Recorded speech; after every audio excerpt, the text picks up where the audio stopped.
I ask for the truth on behalf of Mathew, John, Raymond, concerning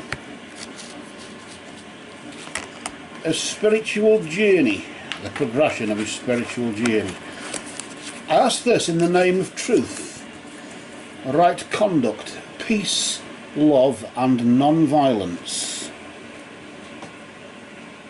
Blessed be to the truth always. And just for this one, we'll deal out the 5. I've worked out like a 5 type of thing where you go fire, water, and then somewhere over here earth, and then the fifth one's there, spirit, in your hand, and then you gather them up like that again. First time I've done that with anybody for readings on here. I wonder if it'll work. I don't know. You never know what's going on these days, do you? I do want to clear them mainly, but okay. We'll move the cards to the side here for you, Matthew, and I'll stick 3 cards down and see what's going on. I normally do past, present, future in the sense of recent past influence, just here, present influence, and then the immediate future influence. So you could say really that, see them okay, you could say that it's not too far in the past, not too far in the future, just enough to sort of say the foreseeable future maybe. Let's see what's been going on just recently though on this spiritual journey of yours, with the first card here.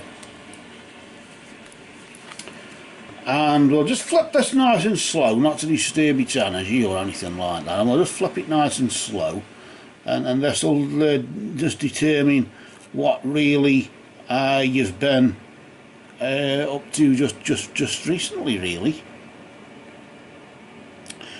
Of course, the meaning of the card has to be linked to the question that you've asked. In this case, it's authority, or the Emperor, isn't it? The Emperor, of course, in the tarot deck is master of his own destiny, isn't he? And I suppose, really, in a way, authority, in the sense of, as well as that, other than the decisiveness of making decisions and whatever, you've also got the fact that you know what's best for you, don't you? You know what's best for you deep down. Of course, it's tuning into that higher self, isn't it? Maybe if you've done astral projection or something like that, maybe that could be of some help to you. But certainly, with the Emperor, of course, he is an overlord, isn't he? Often in some decks, like the Crow's Magic Tarot deck, he's seen as an owl. And the owl represents your ancestral spirit guides, and of course paying attention to signs and omens from them is another thing. Maybe that's what you've been doing just lately, just paying attention to certain signs, and of course working out what your priorities are with that authority. It's about although focus, I suppose, is more to do with priorities, isn't it? But nevertheless, the authority, I suppose, in the sense of you knowing what you want and taking the appropriate action and doing what you feel is right for you. You are master of your own destiny. Now, of course, with it being a spiritual journey, you're in the driving seat, I suppose, aren't you? So of course you are the one in the automobile of that journey, I suppose you could say, and you're the one who steers the way. About progression, of course, well, Crowley often said that one must fall many times before one is raised up. So it depends how you wish to progress. The six of swords, which isn't here at the minute, I don't know if it is or not, but the six of swords is often the owl as well, helping you to navigate the Lord of Science, which can indicate progress. Let's just see what the next card is, though. We'll just flip it nice and slow, just so we don't disturb that energy there. And that represents the present influence, as in, of course, what's going on now. This, and of course, discernment and yes. So that's another thing, isn't it? About decisions to make and things. Things that I'm just getting the right bloody ones. I can't find them now. That's oh, sorry. Sorry about that. I got that wrong. It's disconnect and boredom, really, or just yeah, right.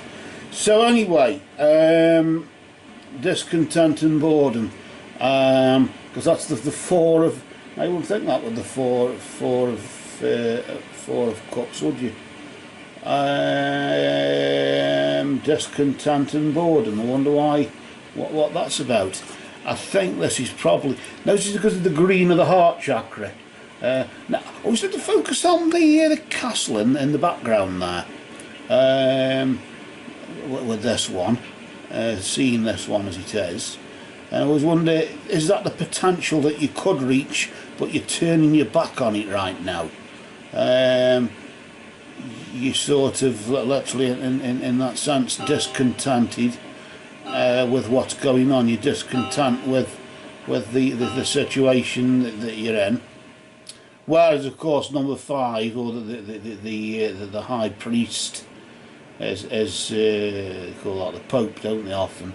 That is to do with contentment, isn't it? Jupiter there, but of course you've got this the 4 of cups, discontent and boredom. We'll go along with the author of this particular deck, although I wouldn't say that about the 4 of cups personally, but then again, that's me, isn't it?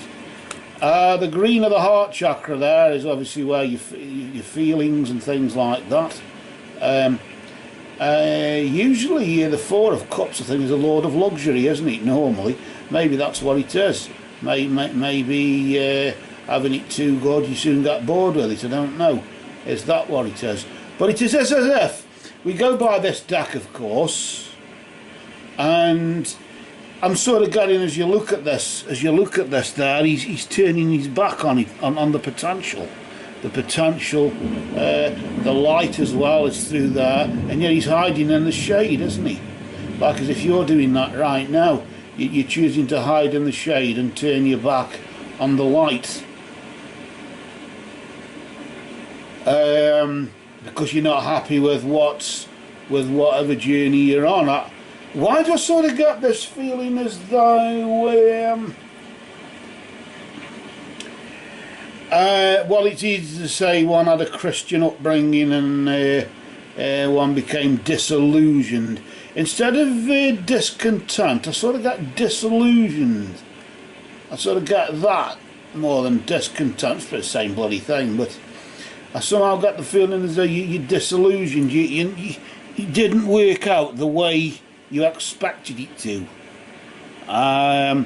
Whatever journey you're on now, and because of that, yes, you had the authority.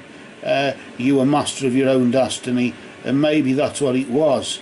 Maybe because you were master of your own destiny, you were too much in control, and and you're now bored with it because, well, whatever belief we have is our choice, isn't it? And I suppose because we've got the power to choose what we want, maybe it's that you I don't know. That's very interesting, that really. A bit of a twist to the tail, isn't it, there? I wanted to pull out this next card to see what the immediate future is for this, I suppose, so-called spiritual journey. Maybe. Let's just take a look here what we've got here. This is a major arcana card. 0, the Fool. It's often the Fool, but of course new beginnings. I suppose it's new beginnings because it's the April Fool, isn't it? The April Fool is the beginning of springtime. That's what the Fool is based on, isn't it? The April Fool there. And then of course with that, maybe in the negative, I suppose, from the dark side of it, yes, you're on a precipice, or you might find yourself on a precipice. In the sense, the edge of a cliff, you could sink or swim. But in the Crow's Magic Tarot, that tends to sometimes focus the energy of the Crow's Magic tends to focus on you've got like two choices. You can be a wandering spirit from a spiritual point of view, or you can explore. You can use it to explore whatever time you've got there, or will be left with. You can use that to explore a new spiritual path. I've got a funny feeling as though you're not content with the one that you're on, and of course, according to this, you're not. That's if I go by what that says. And you'll be seeking a new beginning, but don't treat it as like a wandering spirit. Otherwise, if you become a wandering spirit, then you will have just become discontent as you are now, and you'll just be wondering what is coming up next. Use that to explore, I suppose. Seek out what you're after, and then by doing that, of course, it means you can be a bit more content afterwards, as you would say. You can reverse that one, can't you? In that sense. But that's very interesting, isn't it? Really, when you think of that there. I'm just straightening them up so you can, just so I can get up and see them and whatever. But yes, that's interesting because of the way them have sort of come out. But maybe I suppose with the Emperor, you had too much power. You were the overlord, and you've maybe because you've had too much power, too much say in what goes on. You've become bored with it, and you've turned your back on the potential that you could have ended up with instead. Maybe you thought that by believing in what you believed, it would make you more prosperous. Some people say, "Oh, become a Christian and join the Lord Jesus Club, and you'll become more prosperous." And all these sorts of fake preachers will preach that sort of spin on the fact you can become more prosperous by believing in God, and you can't. We know you can't. But there's always that sort of thing going on, isn't there? And maybe that's what you become disillusioned with. It says discontent and boredom, but I say disillusionment, and turning your back on the potential that you could have met or come to. Maybe if those around you, maybe if the faith or whatever it was, the path that you were following, maybe if those on that path with you were a bit more sincere or or whatever, I don't know. But I got a funny feeling as though you were turning your back on that, they turned their back on you as well. You were shoved out or something like that, maybe. I got that feeling. Although just recently, over the past 3 or 4 weeks or so, yes, you were the overlord, you were the one in charge, or you were the one who opened his mouth a bit, maybe too much, to try and get your own way. Maybe that's what you've become bored with, being in control all the time, or being in control of your own thing and not sort of listening to others, maybe. Maybe you've heard the same story over and over again, whichever one you go with. It's the same story and you want a different storyline. Well, now there's the opportunity in the next 3 or 4 weeks or so to explore a new storyline, as you would say. But remember, don't use it to wander. The fool can be a wanderer or an explorer. Choose wisely. That's all we can say. But for now, these cards have spoken.